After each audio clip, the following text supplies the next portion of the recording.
निगमकल्पतरुगलितं फलम् निगमकल्पतरुगलितं फलम् सुखमुखादमृतद्रवसान्युतं सुखमुखादमृतद्रवसान्युतं पिबत भागवतं रसमालयं पिबत भागवतं रसमालयं मुहुरहो रसिका भुवि भावुकां मुहुरहो रसिका भुवि भावुकां पिबत भागवतं रसमालयम्। नमस्कार। श्री सनातन धर्म मंदिर परिषद की ओर से इस अमृतवाणी कार्यक्रम में आचार्य सुरेश सुपाल मिश्र का अभिवादन। दर्शकगण, आज का विषय बहुत सुंदर है, अर्थात आज हम सब लोग व्रत एवं पूजा, व्रत कैसे शुरू किया जाता है, कैसे किया जाता है और पूजा किस प्रकार से, कब, कैसे करें, इस विषय पर आप सब लोगों को थोड़ा सा ज्ञान देंगे। एक साल में 12 महीने होते हैं और इन 12 महीने में हर एक महीने में पर्व आता है, व्रत आता है और पूजा का ढंग, जो पूजा हम सब लोग दैनिक विधि में नित्य करते हैं, प्रतिदिन करते हैं, उसका विधान अलग होता है। और जब विशेष करके विशेष महीने में हम सब लोग पूजा पाठ करते हैं तो उसका नियम भी अलग होता है। जिस प्रकार से अगर हम सब लोग पूजा पाठ कर रहे हैं, यज्ञ कर रहे हैं, एक सप्ताह में 7 दिन होता है। अगर आप सोमवार के दिन यज्ञ कर रहे हैं तो आपको ये जानना जरूरी है कि कौन सा काष्ठ से, कौन सा लकड़ी से हम यज्ञ करेंगे। सोमवार के दिन अगर आप सब लोग यज्ञ कर रहे हैं तो वो काष्ठ पलाश का होता है। मंगलवार के दिन अगर आप यज्ञ कर रहे हैं तो हमेशा यज्ञ के आहुति काष्ठ में कुशा होनी चाहिए। बुधवार के दिन अगर आप यज्ञ कर रहे हैं तो चिड़चिड़िया से यज्ञ करते हैं। और गुरुवार के दिन अगर आप यज्ञ कर रहे हैं तो पीपल के लकड़ी से आपको यज्ञ करना चाहिए। अगर शुक्रवार को आप यज्ञ कर रहे हैं तो विशेष करके आपको मदार का लकड़ी से यज्ञ करना चाहिए। और शनिवार के दिन अगर आप यज्ञ कर रहे हैं तो शमी के लकड़ी या सेंधा, जिसे हम गाजों कहते हैं, उससे यज्ञ करना चाहिए। रविवार के दिन अगर आप यज्ञ कर रहे हैं तो आपको पुनः पात्र, हम सब लोग मदार के लकड़ी से यज्ञ करते हैं या गुलर के लकड़ी से। ये गुलर और मदार शुक्र और रवि के बीच में या तो शुक्रवार के दिन कर सकते हैं या रविवार के दिन अगर आप यज्ञ कर रहे हैं तो इन दोनों काष्ठों से यज्ञ किया जाता है। विशेष करके अगर हम सब लोग एक मास में देखते हैं तो एकादशी भी, उसका नियम अलग होता है। एकादशी का प्रारंभ 10वीं से हो जाता है। 10वीं तिथि में आपको फलहार रखना चाहिए, इसलिए उस दिन 10वीं तिथि में अन्न ग्रहण नहीं किया जाता। तब जाकर के हम सब लोग एकादशी तिथि में अपना व्रत, अपना नियम निभा सकेंगे।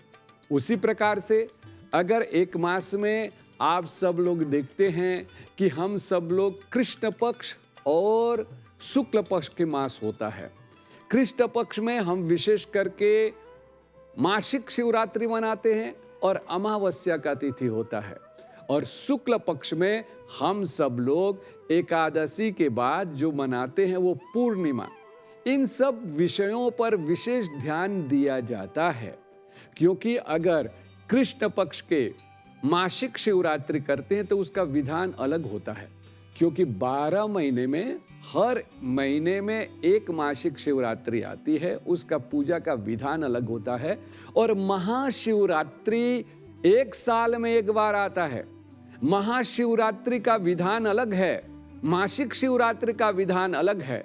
इसलिए इस चीजों को ध्यान में रखना चाहिए कि आप मासिक शिवरात्रि करते हैं तो मासिक शिवरात्रि में कौन सा विधि है, किस प्रकार से किया जाता है। और महाशिवरात्रि मनाते हैं तो वहां पर विधान क्या बताया गया है, एक सप्ताह का विधान, कांधे पर कांवर का विधान।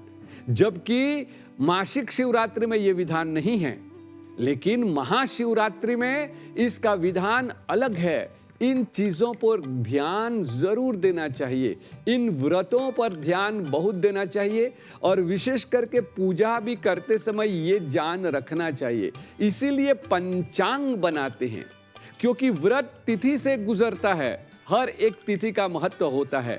जैसे चतुर्थी तिथि लेंगे, और चतुर्थी तिथि में विशेष करके गणेश चतुर्थी का अर्थ अलग होता है, लेकिन हर मास में 2 चतुर्थी है। एक कृष्ण पक्ष का चतुर्थी, जहां पर हम सब लोग संकट मोचन कहते हैं, सिद्धि विनायक के लिए शुक्ल पक्ष का चतुर्थी तिथि आता है। अर्थात चतुर्थी अगर देखेंगे तो कृष्ण पक्ष का चतुर्थी का गणेश का पूजा का अलग विधान है, और शुक्ल पक्ष चतुर्थी का गणेश पूजन का विधान अलग है। हर महीने में उसका चढ़ावा भी अलग है। इन चीजों को ध्यान में रखना चाहिए। हर एक दिन का पूजा विशेष है। सोमवार का पूजन करेंगे तो मनुष्य अपने कामना के लिए, मनोइच्छित फल प्राप्त करने के लिए पूजन किया जाता है। मंगलवार का पूजन अगर आप लोग करें हैं तो माँ काली का पूजन करते हैं। देवी शक्तिपीठ का पूजन बहुत अनिवार्य होता है। बुधवार के दिन अगर आप पूजन कर रहे हैं, जिसका योग नहीं चलता, जिसका विवाह का लग्न नहीं चलता, तो कहा जाता है सोमवार नहीं बुधवार के दिन अगर वो पूजा करेगा तो अनन्य फल प्राप्त होगा। यहाँ पर बुधवार के दिन ये भी कहा जाता है कि अगर सरस्वती का पूजन करेंगे तो और भी उत्तम फल प्राप्त होता है। लेकिन गुरुवार के दिन, जो सप्ताह में सबसे बढ़िया दिन होता है, वो गुरुवार, सभी ग्रहों का, सभी क्लेश का नाश करने वाले गुरुवार के दिन अगर आप पीपल के वृक्ष के नीचे या तो आप केले के वृक्ष के नीचे अगर पूजन करेंगे तो धन, लक्ष्मी और 9 ग्रह का शांति, सिर्फ शनिवार को नहीं, शनिवार को तो हम सब लोग शनि, राहु, केतु के लिए शांति करते हैं, लेकिन अगर आप 9 ग्रह की पद्धति को शांति करना चाहते हैं तो गुरुवार के दिन अवश्य 9 ग्रह का पूजन होता है। इसीलिए कहा गुरुवार में जो सबसे उत्तम वार होता है वो गुरुवार होता है। शुक्रवार के दिन अगर आप पूजन करते हैं तो देवी का पूजन, संतोषी माँ का पूजन अति उत्तम फलदायक होता है। शनिवार के दिन शनि, राहु, केतु के लिए पूजन किया जाता है। हनुमान के भी पूजन करते हैं, क्योंकि शनि पूजन करने में अगर हनुमान का पूजन किया जाए तो आपका सारा कष्ट दूर हो जाता है। और रविवार के दिन सूर्य पूजन, तेज शक्ति प्राप्त करने के लिए सूर्य को अर्घ दिया जाता है। जितने लोग बारंबार बीमार रहते हैं, हर प्रकार के कष्ट से वो उभरना चाहते हैं, तो सूर्य अर्घ जरूर देना चाहिए। और वो सूर्य अर्घ रविवार के दिन अगर आप देंगे तो आपके शरीर में तुष्टि और पुष्टि की प्राप्ति होती है। उसी प्रकार से हमारे शास्त्र में पंचांग द्वारा और विशेष विशेष पर्व और विशेष विशेष त्योहार का, व्रतों का, पूजा का अलग अलग नियम है, अलग अलग ढंग से किया जाता है। इसीलिए अगर होलाष्टक देखेंगे, होली त्योहार को देखेंगे तो वहां पर क्या बताया जाता है कि होलाष्टक के समय जिस रात्रि में पूर्णिमा तिथि हो वहीं पर उस रात्रि में होलिका दहन होता है। लेकिन होली जिस समय आप सुबह उठेंगे तो वहां पर कृष्ण पक्ष होनी चाहिए। अगर उस दिन कृष्ण पक्ष है तब आप होली मना सकते हैं। उसी प्रकार से 2 नवमी है, हम मॉरिशस में 2 नवमी बनाते हैं, लेकिन विशेष करके 4 नवमी, गुप्त नवमी भी बताया गया है। लेकिन मॉरिशस में हम सब लोग 2 नवमी को मनाते हैं। एक है चैत नवमी, भगवान रामचरित्र का, भगवान राम का गुणगान करते हैं। रामचरितमानस का पाठ करते हैं, राम जी का जन्म उत्सव मनाते हैं। तो इसलिए वहां पर क्या नियम है, वो नवमी लेना पड़ता है जो मध्यांत में नवमी हो, मध्य दिन में नवमी हो, उस नवमी को हम लेकर के पूजा पाठ करते हैं। उसी प्रकार से पूर्णिमा का पूजन का विधान भी है। चतुर्दशी युक्तम पूर्णिमायाम, अर्थात दिन में पूर्णिमा, सुबह पूर्णिमा नहीं है, लेकिन व्रती को उस दिन अन्न नहीं ग्रहण करना चाहिए। वहां पर पूजन के लिए चंद्रमा में अगर पूर्णिमा, जिस रात्रि में पूर्णिमा हो तो उस रात्रि में चंद्रमा का पूजन किया जाता है, चांद का पूजन किया जाता है। लेकिन हम सब लोग पंचांग के अनुकूल उस दिन पूर्णिमा नहीं कह सकते, क्योंकि सुबह सूर्य उदय में पूर्णिमा नहीं है। इसीलिए सूर्य उदय में यज्ञ का पूर्णिमा बताया गया। उसी प्रकार से अमावस्या का तिथि का भी बहुत विशेष महत्व कहा गया है।